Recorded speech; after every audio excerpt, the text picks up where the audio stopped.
everybody, welcome back to Kinfolk Farm. Appreciate you guys stopping by and checking us out. My name is Shane. On today's video, I was wanting to do a quick little video of me running around and firing up all our deer feeders. I'm already getting excited about hunting season for the simple fact I seen two huge bucks jump off my property last week right in front of my truck, stopped on the side of the road, just perfect to take a couple of pictures.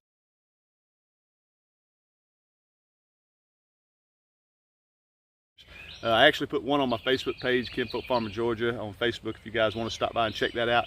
Two really giant bucks.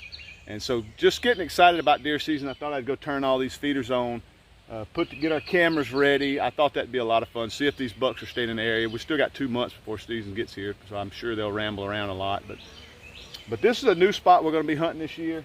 It's just beautiful. It's not far from where we hunted last year on my neighbor's property. We just happened to move further in. We've noticed that the deer are more funneling through a little spot where I parked my truck at the beginning of the video. They funnel out of this thicket. It's all giant thicket back here behind me. They funnel out of this and they go across the street to where the neighbors across the street have hundreds of acres that they plant just for doves every year. It's corn, sunflower, soy. It's just a ton of everything that deer love, and the deer just funnel right up and down through here. And we've learned that over the last couple of years. And we talked to my neighbor and he said, you hunt wherever you want. So we moved everything further down. But this is a great spot. I wanted to show you guys a new product that I'm putting in my deer feeders this year. It's not a paid sponsor or anything like that. It's just a product I found last year that is absolutely incredible to mix with your corn. They have one that you can mix in your corn. And this that I'm using today is actually something you're supposed to pour on the ground, I believe. I add it with my corn, shake it up. It works its way through the corn. And what it's called is Timber Tines Whitetail Feed. This stuff is absolutely incredible. It's from Boy Dog Outfitters. Go check them out on Facebook. Let them know Kinfolk Farm told you guys about them.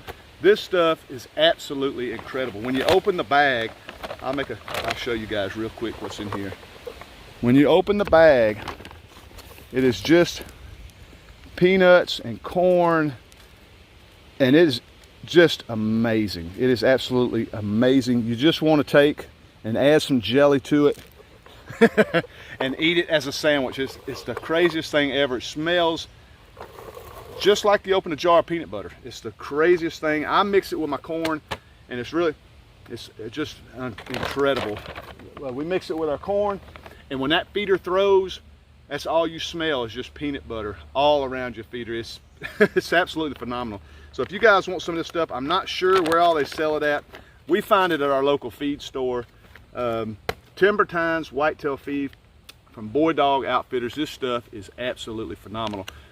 Check them out on Facebook, find out where you can get some. We're going to run around, fill up the other feeders. May fill up the fish feeder today. I think it may need some feed, but stick around, guys. We're going to go fill some feeders up and get some trail cameras fired up. Okay guys, this is our second spot we're going to be hunting this year. Back down there is where this road goes all the way back to our garden with the beans and the corn and all that, and this is the woods where we said all the deer always come out of.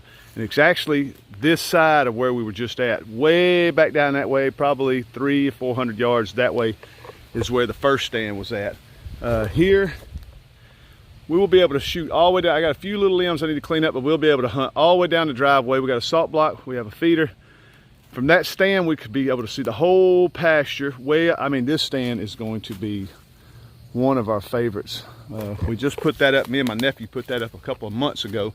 We actually had it back here in the middle of my neighbor's property, and we just moved it out here that way we could see a little more. The deer are in this stuff. It's just super thick, and this is just, seems like all these properties around us, the deer go in there.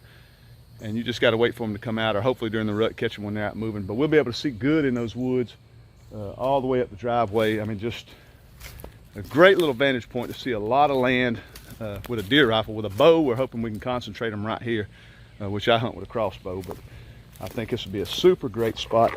Let me see where one hit the ground right there running. Just deer tracks everywhere. And I've been taking fruit from the peach. Instead of I give it all to the pigs, but I make sure I get me a little bucket out, and as I drive down the driveway, as I come down the driveway, I run over here and throw a little bucket out around the feeder just to sort of spice this feeder up a little bit. All right, guys, our last spot is right here. Here's the lake. The ducks go in right there. Where the ducks walk down and go in and play. We slide right in the woods right here beside the lake. Super easy to get to and a great spot to deer hunt. Now this spot we've hunted the last 3 or 4 years, or ever since we bought the place, and it's been great. This is just, we just see a lot of deer back here. It's basically hardwoods and pines. But this is the spot. It's awesome. We got our deer feeder right there. And it opens up a little bit right here beside the house. And it's really nice. Jessica likes this spot. Our deer stand is right there. See if you can see it. Deer stand's right there. But you got all these hardwoods, and it drops down into a little valley there. It's really, really pretty. But Jessica likes this spot because you can actually see the house, and she can get home real quick if Nana needs her to come take care of them babies for a minute or something. But it's just a nice little quick spot right outside the house. Super easy to hunt. Let me fill this feeder up real quick and we'll slide down to the lake.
Guys, I think that's going to wrap it up. We're down here at the fish feeder now at the lake. This thing was just about, it was down to about here. And we got it throwing once a day at noon. It'll throw at noon. It only throws for 5 seconds because I just don't want to burn through a lot of food. And this lake doesn't have as many fish as what you think would be in here. We had a big, I would say 2 years ago, we had a huge heat wave. And it dried the lake up to about a quarter left. I mean, it was just hardly any left. So it wiped out a lot of fish. So the fish are coming back. And as you can see, when I put it in, the line was here. So the lake's slowly going back down. But whenever we have some big rains, it fills it right back up. It's not spring fed. But this little mulch feeder has been fantastic. My son got me this for Christmas. It's been fantastic. I wanted to do a little review on it, but just never got around to it. If you want to put a feeder on your lake, these directional feeders are absolutely awesome, except this right here. They got it set up where you can take the whole motor off. The battery goes in here. So you unscrew the bottom, this compartment comes off, the battery's in here. And so when you put the case on, it stops here, but the whole motor will come off. You can unlock it and have it shoot that way, this way, just, you know, you can direct where you want it to shoot. But of course we got it shooting straight out. The only thing is when it would rain, the rain would come down the bucket, go in this seam all the way around and flood out our food, and it was so clogged up. It was clogged here all the way in and to about up to here. It was just like a sponge, and it got hard like clay, and I had to dump it all out, get in there and scrape all that junk out. It was just a pain in the butt. So I just went ahead and silicone the whole thing. I said I'm not going to move it, so threw some silicone on there, and it has been great. If they had some kind of gasket or something, it would work great, but it's just plastic on plastic, and that water just runs right down and just clogs everything up. And I read that was going to happen online. That's exactly what happened. But that thing's been fantastic. Been a great feeder. All the others have been great feeders. I'm going to wrap this video up. I'm about to burn up. But guys, I appreciate the heck out of y'all checking out my channel. If you're not a subscriber, do me a favor, subscribe. Get ready for a huge deer season. Out here in Meriwether County, we're in a trophy county. So if you shoot anything, it's got to be 4 points on one side or a bunch of does. You can shoot 10 does a year out here in Georgia. It's just a ton of deer in Georgia. So we're expecting a great season. Mason's going to be hunting with me all season. My daughter's not pregnant this year, so she'll be hunting a lot this year, probably as much as I do. She loves to hunt. Destiny will be hunting. Travis is going to be hunting. It's just going to be a big season. We got just about everybody here going to be hunting this year. But hope you guys stick around for that. Guys, love y'all to death. Do me a favor, subscribe. If you like this video, click like. Leave me some comments. If you guys got any questions about what we do around here, leave them in the comments. We'd really appreciate it. Love y'all to death. We'll see you on the next video.